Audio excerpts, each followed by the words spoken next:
मनोभावों को समझ लेने में चतुर महात्मा विदुर ने जब अपने वचनों की प्रतिक्रिया स्वरूप धृतराष्ट्र के मुखमंडल पर अपेक्षित लक्षणों को प्रकट होते हुए नहीं देखा, तो वो जान गए कि अभी वो धृतराष्ट्र को समझाने में सफल नहीं हो पाए हैं।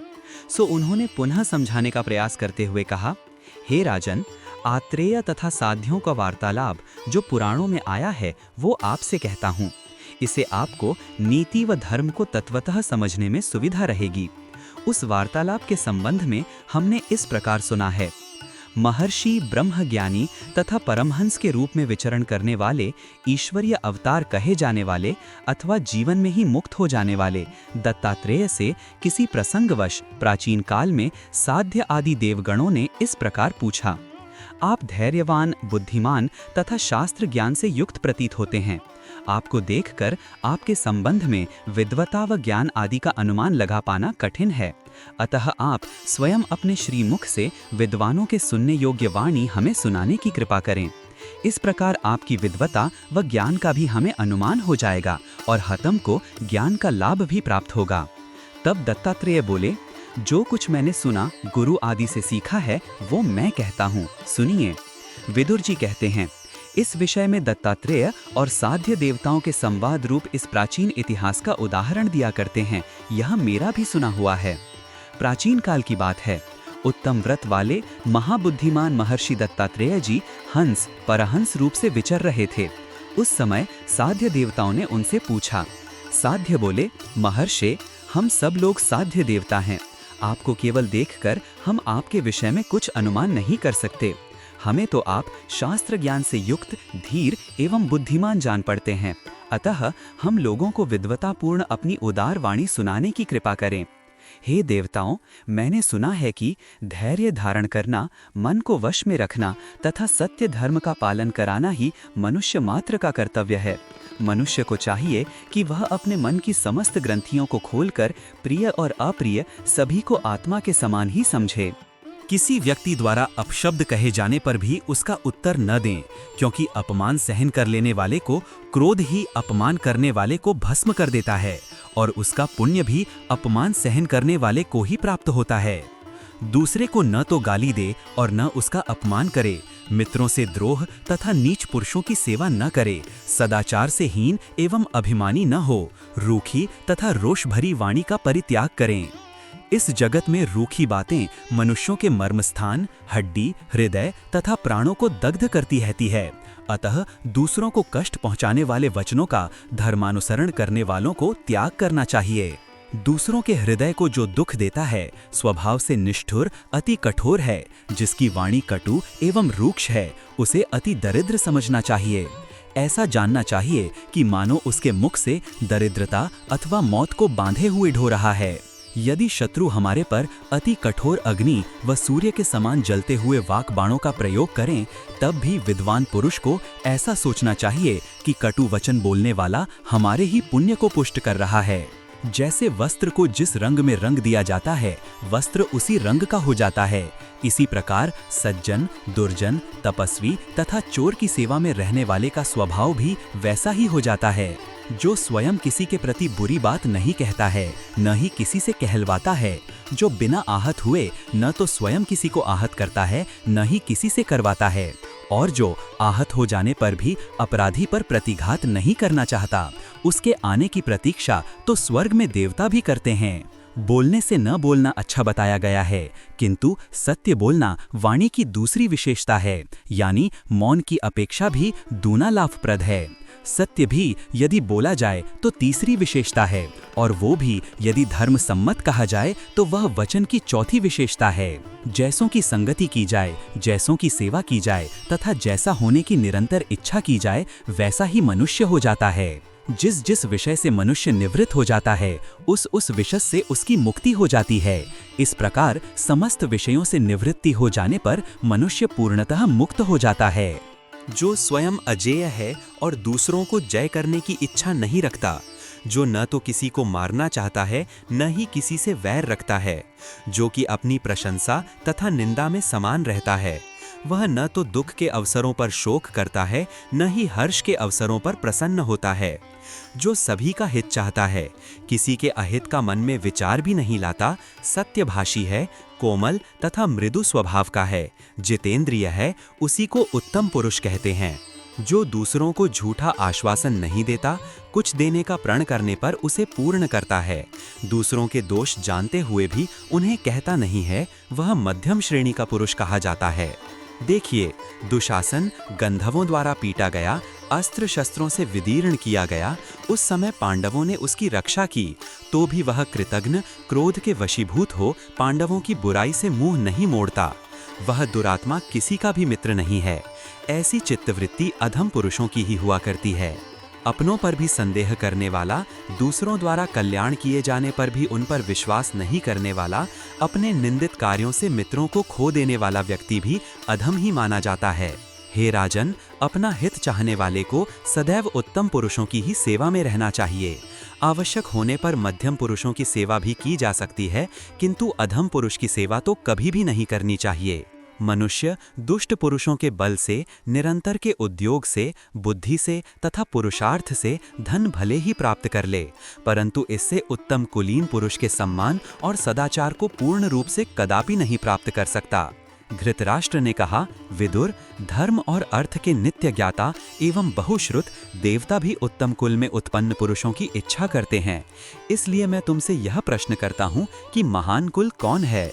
विदुर जी बोले, जिसमें तप, दम, वेदों का अध्ययन का अध्यापन, पवित्र विवाह करना, श्रेष्ठ कार्य करना तथा निरंतर अन्नदान करना और सदाचार, ये 7 गुण जिस कुल में विद्यमान हो, वो तो महान कुल कहलाता है।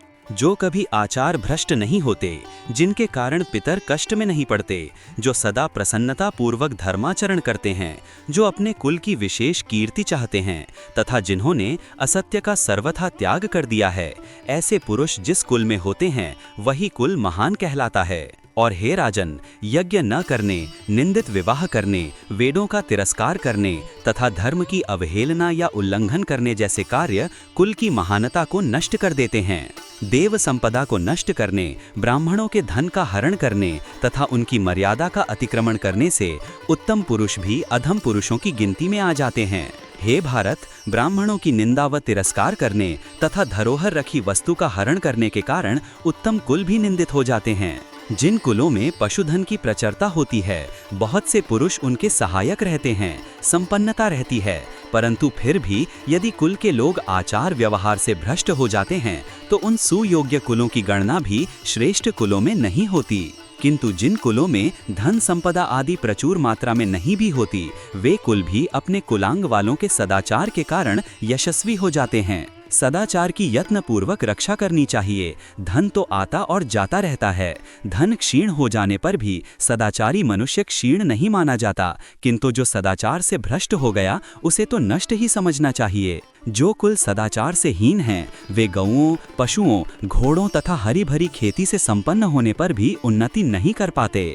हमारे कुल में कोई बैरी, कोई पराये धन का हरण करता राजा या मंत्री भले ही उच्च पद वाला हो, किंतु पराये धन को फिर भी हरने वाला न हो। कोई मित्रद्रोही, कोई कपटी, कोई असत्यवादी तथा कोई पिता, देवता या अतिथियों में पहले भोजन करने वाला भी न हो। हम लोगों में से जो ब्राह्मणों की हत्या करे, ब्रह्मद्वेषी तथा पितरों का पिंडदान व तर्पण न करने वाला व्यक्ति हमारी सभा में न आए। हे राजन, तृण का आसन, भूमि स्थान, जल तथा प्रिय व सत्यवाणी सज्जनों के घर में इन 4 चीजों की कमी नहीं होती। हे महाप्राज्य राजन, पुण्य कर्मा धर्मात्माओं के यहाँ ये चारों वस्तुएं श्रद्धा पूर्वक सत्कार के लिए उपस्थित की जाती हैं। हे महीप, छोटा सा भी रथ भार ढो सकता है, किंतु दूसरे काठ बड़े बड़े होने पर भी ऐसा नहीं कर सकते। उसी प्रकार उत्तम कुल में उत्पन्न उत्साही पुरुष भार सह सकते हैं, दूसरे मनुष्य वैसे नहीं। जिसके क्रोधित हो जाने पर मन में भय उत्पन्न होता हो अथवा जिसकी सेवा सशंक रहकर की जाए, उसे मित्र नहीं कहा जा सकता। जिसमें पिता ही की भांति विश्वास किया जा सकता हो, वही मित्र है। अन्य सभी संगत मात्र से मित्र हो सकते हैं, सच्चे मित्र नहीं हो सकते। पहले से भी किसी प्रकार का संबंध न होते हुए भी जो मित्रता का व्यवहार रखता है, वही बंधु और मित्र होता है। उसी से गति होती है, वही मनुष्य का आश्रय होता है। चंचल चित्त वाले को, बुजुर्गों की सेवा न करने वाले को, अस्थिर बुद्धि वाले को मित्रों का संग्रह कर पाना अति दुर्लभ होता है। जैसे हंस आदि पक्षी सूखे हुए सरोवर के निकट जाकर लौट आते हैं, उसमें प्रविष्ट नहीं होते, इसी प्रकार अस्थिर चित्त वाले, पापात्मा तथा इंद्रियों के दास को धन की प्राप्ति नहीं होती। अकस्मात क्रोधित हो जाना, अकारण ही प्रसन्न हो जाना दुष्टों के स्वभाव की विशेषता है।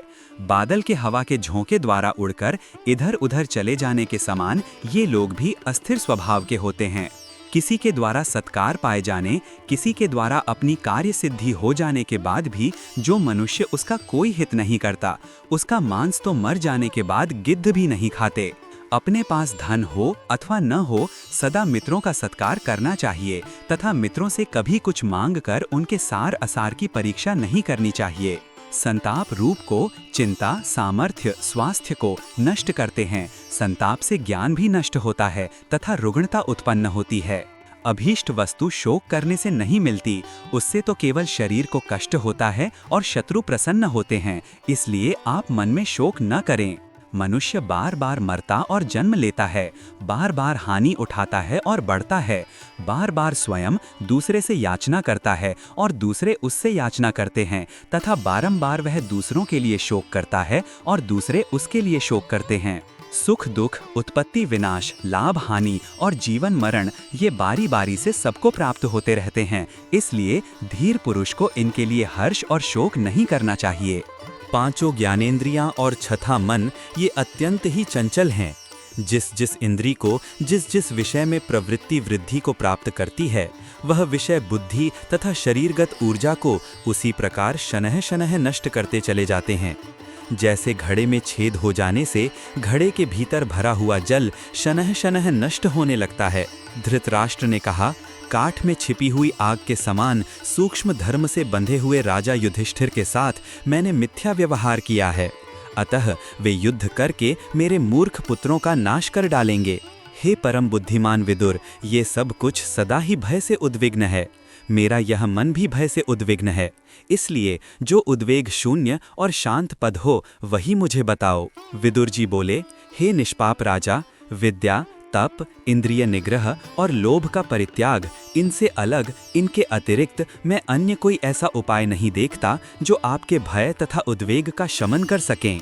बुद्धि से मनुष्य अपने भय को दूर रखता है, तपस्या से महत्पद को प्राप्त होता है, गुरु शुश्रूषा से ज्ञान और योग से शांति पाता है। मोक्ष की इच्छा रखने वाले मनुष्य दान के पुण्य का आश्रय नहीं लेते, वेद के पुण्य का आश्रय नहीं लेते, किंतु निष्काम भाव से राग द्वेष से रहित हो इस लोक में विचरते रहते हैं। यथा संभव स्वाध्याय, न्याय, समस्त युद्ध, पुण्य कार्य तथा श्रेष्ठ सात्विक तप के अंत में सुख वृद्धि होती है। हे राजन, जिन कुलों परिवारों में परस्पर फूट रहती है, उन लोगों को गद्देदार बिस्तरों पर लेटकर भी सुखपूर्ण निद्रा नहीं प्राप्त होती। स्त्रियों सूत मागधों द्वारा अपनी प्रशंसा सुनकर भी उन्हें प्रसन्नता नहीं होती। परस्पर भेदभाव रखने वाले कभी धर्माचरण नहीं करते, उन्हें सुख भी प्राप्त नहीं हो पाता तथा गौरव की प्राप्ति भी नहीं होती।